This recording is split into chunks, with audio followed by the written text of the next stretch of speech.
আমাৰ বহুদিনৰ পৰা সৰ্বশিক্ষা অভিযানত কাম কৰি থকা শিক্ষকসকলৰ চাকৰি নিয়মীয়াকৰণৰ এটা ব্যৱস্থা চলি আছে।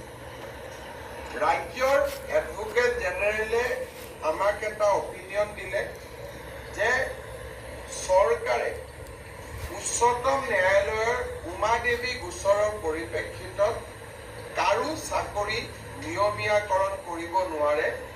কেবিনেটৰ এই পাৱাৰ উচ্চতম ন্যায়ালয়ে প্ৰত্যাহাৰ কৰিছে। তাৰ পৰিপ্ৰেক্ষিতত আমি কাৰো চাকৰি নিয়মীয়াকৰণ কৰিব নোৱাৰো।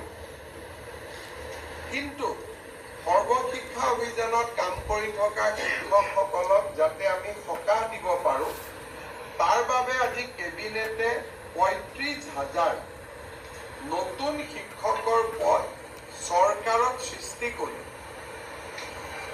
SSL শিক্ষকসকলে সকলৰ বাবে এটা স্পেচিয়েল ৰিক্ৰুটমেণ্ট ড্ৰাইভ কৰিব খুজিছে। অৰ্থাৎ এই বিশেষ ৩৫,০০০ পোষ্টত অকল SSL কাম কৰি থকা শিক্ষকসকলেহে আবেদন কৰিব পাৰিব আৰু বাকী নিয়মীয়া যিবিলাক পোষ্ট তাত ফ্ৰেছ কেণ্ডিডেটবিলাকে আবেদন কৰিব পাৰিব। এই ৩৫,০০০ শিক্ষকে SSL পৰা আহি চৰকাৰত সোমোৱাৰ লগে লগে সৰ্বশিক্ষা অভিযানত ৩৫,০০০ পোষ্ট বিলুপ্তি হ'ব। অৰ্থাৎ সৰ্বশিক্ষা অভিযানৰ ৩৫,০০০ শিক্ষকে স্পেচিয়েল ৰিক্ৰুটমেণ্টৰ বাবে চৰকাৰত আবেদন কৰিব।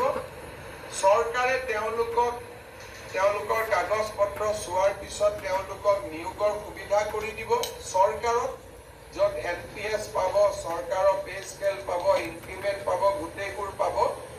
কিন্তু এইখিনি হৈ উঠাৰ পিছত সৰ্বশিক্ষা অভিযানত পূৰ্বতে কাম কৰি থকা তেওঁলোকৰ পদসমূহ বিলুপ্তি হৈ যাব। অৰ্থাৎ আমি ৰেগুলাৰাইজেশ্যন কৰিব নোৱাৰাৰ বাবে আমি স্পেচিয়েল ৰিক্ৰুটমেণ্ট ড্ৰাইভ সৰ্বশিক্ষা অভিযানৰ শিক্ষকসকলৰ বাবে কৰিব খুজিছো। আৰু ইয়াৰ ফলত মই ভাবোঁ যে অহা ৪-৫ মাহৰ ভিতৰতে সৰ্বশিক্ষা অভিযানৰ প্ৰতিগৰাকী শিক্ষকে চৰকাৰত নিযুক্তি পোৱাৰ সম্ভাৱনা মুকলি হ'ব। আজিও তেওঁলোকে ৰেগুলাৰ ৰিক্ৰুটমেণ্ট ড্ৰাইভত কিছুমান তেওঁলোকে ৰেগুলাৰাইজ হৈ থাকে, কিন্তু এইটো তেওঁলোকৰ কাৰণে হোলচেল কৰা হ'ব। সেইকাৰণে আমাৰ